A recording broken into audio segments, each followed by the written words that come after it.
as if Lucasfilm haven't made enough bad decisions already, there is one decision in particular that I think is worth circling back around to, and that is Lesley Headland's The Acolyte, a show, from what it seems to me, is very, very much heavily inspired by the great CW series Batwoman. That is my current prediction on this series, based on a lot of the information we've got about it in the past and even now, as why Star Wars The Acolyte is focusing heavily on female villains.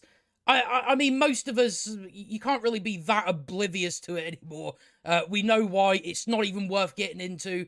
Just, again, look at all the announcements of TV series and movies. There's not a lot of mixture there, is there? It's mainly this, and it's just, again, the same thing over and over again, I guess, hoping that it pays off, and it never will. But the Acolyte showrunner, Lesley Headland, reveals her personal motivation because, you know, you're dealing with someone that is very shallow, narcissistic, and boring. So what they must do is they must work on a Star Wars show and make it all about themselves, not about what the audience want or want to see. So that's why already it's what her personal motivations are, because this is about her. It's not about the audience. Well, is there going to be any audience for this show anyway? I do not think so. I mean, even the good Disney Star Wars show Andor couldn't even get, you know, any audience for it. So the idea that this has any chance at getting any audience is just absurd. For spotlighting female baddies in the upcoming Star Wars show. The Acolyte creator and showrunner Lesley Headland, who, you know, we all know who her ex-boss was, recently explained why the upcoming Star Wars streaming series focuses heavily on its female villains, because we've only got one story to tell. Headland discussed the Acolyte's baddie-centric approach to storytelling in an interview with Empire, revealing that it was her experiences as a pop culture fan growing up. So what you would expect, you know, whenever someone's trying to get excitement or interest in a TV show or a movie is, you know, generally there's certain things you talk about. I'm sorry to report that doesn't happen here, but that's really not surprising, is it? When I was a young queer girl, I don't know, that gets mentioned another 4 times that she's queer. And it's like, yeah, nobody cares. All it tells me is you're a very shallow and boring person. When already that's your opening sentence, when I was a young queer girl. But, you know, already it tells you all you need to know. It's the same situation we had last week with the director of the new Rey movie. And it's, you know, again, it's not surprising. I was just hanging out with Ursula the Sea Witch. As a queer girl growing up, right, it's the second time you mentioned it. If you don't identify with the heroes, I don't know why you had a problem identifying with the heroes. You know, let me guess, because, you know, again, you're a very shallow and boring person, and the only thing you can relate to is someone being queer. And that's it. You can't relate to anyone else on a human level. Because, you know, again, very, very narcissistic. And the villains show up, and they're all queer-coded. You're like, yes, that's me. So basically, she's saying, I identified with the villains because I just said they were gay. You know, that's, you know, for anybody that doesn't know, unfortunately, I know what queer-coded means. I unfortunately have that information. It's just, they say a character's queer when they're actually not queer. That's really all it means. But she's saying, I very much identify with the villains, not the heroes, because they weren't queer like me. Because I'm a very shallow, boring, narcissistic twat. That's why she's identified with the villains. Headland also touched on how this will affect the Acolyte's tone. I mean, it's going to be shite, isn't it? That's really the only tone we need to know. Hinting that the show will offer a more arch vibe than, I don't know what that means, than Star Wars fans are used to. As a queer filmmaker, right, you've now mentioned that word 5 times. You're going to see some camp. Lizzo's going to show up. Let me guess, that's what it's going to be in it. Inevitably, but I would say that tonally, our references are darker and shitter. The showrunner discussed the Acolyte's more morally ambiguous spin on the Star Wars franchise in a previous interview, noting that she took her cues from The Phantom Menace. Specifically, she singled out the film's portrayal of the Jedi Order as being more fallible than previously assumed, as something that the Acolyte will explore in greater detail. The Jedi really think they're right, and Star Wars creator George Lucas tells us that they're wrong in the Phantom. You know, again, it's a bit more complex than just right and wrong. But that's, you know, I guess that's how you're looking at it. They missed a huge aspect of the dark side rising. So because they didn't see, they're somehow just wrong, outright wrong. That just felt like fertile ground to look into what's going on for all of us right now. What have we got to do with it? This is set in the Star Wars universe. I don't know specifically how we play into this, but, you know, again, it's just, we're going to make a show for the modern audience that doesn't actually exist. That's really all that means. So, you know, it's not really a change, is it?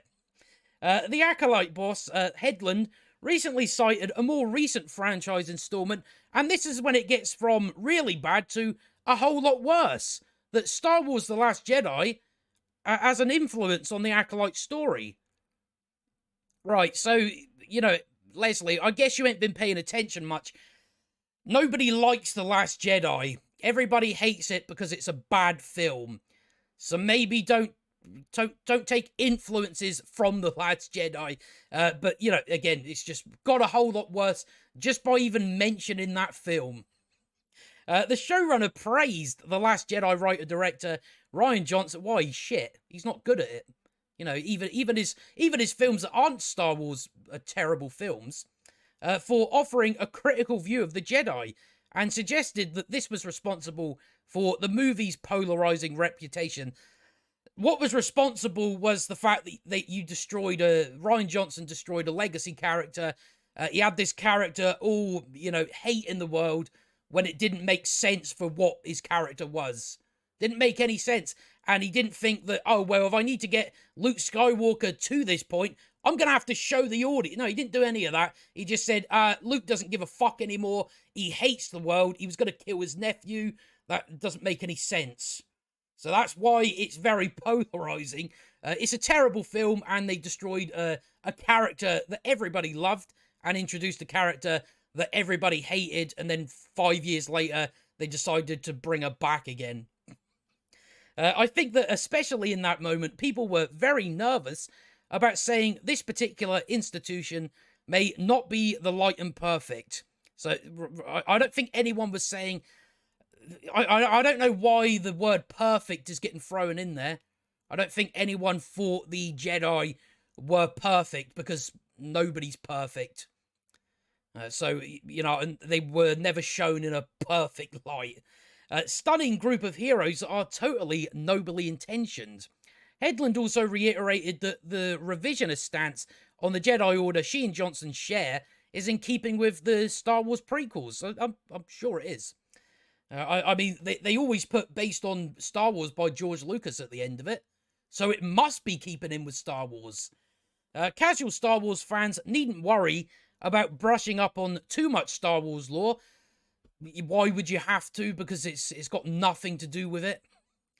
Prior to diving in the Acolyte, though, Lucasfilm President Kathleen Kennedy said as much during a recent interview, insisting that the Acolyte is one of several upcoming Star Wars projects designed to serve as an entry point for viewers with little or no prior knowledge of the long-running franchise's history.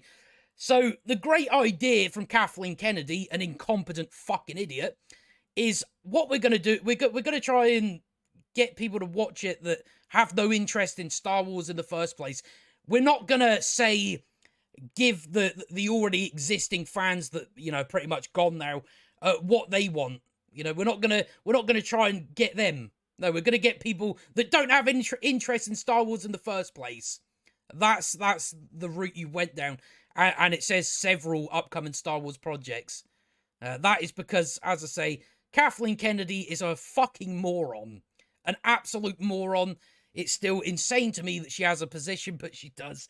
And yeah, it's not, again, it's just going to be the same old thing that we're going to continue to get. Last week, as we mentioned, was the director, which is a political activist for the Rey movie. And then we have the Acolyte. You see how everything is just the fucking same. It's all in the same predicament. It's just, it's all about queer and political activism. None of it's any different. You got old Lesley Headland here. She's that smart. She thought, I'll tell people it's influenced by The Last Jedi, because that will work out well for the audience. And it's just a load of stuff about, it's, queer female villains that I can identify with. I'm just like, all this shit you just said is really boring to everybody. It's not interesting. It's not exciting. It's just, it's about you. You got into Star Wars not because you give a shit about it, just because you can make it about you. That's really all I see from this. But yeah, as I said, it's just a series that seems to be heavily inspired by Batwoman, and I can't wait to roast it. That's the only good thing to get out of this. But it's not going to be a show that is going to get watched by anyone. That is very obvious from where Star Wars is at the moment. They haven't, Kathleen Kennedy, she's so smart. She hasn't thought of a way to get themselves out of the hole that they are in. They've decided to just keep digging the hole.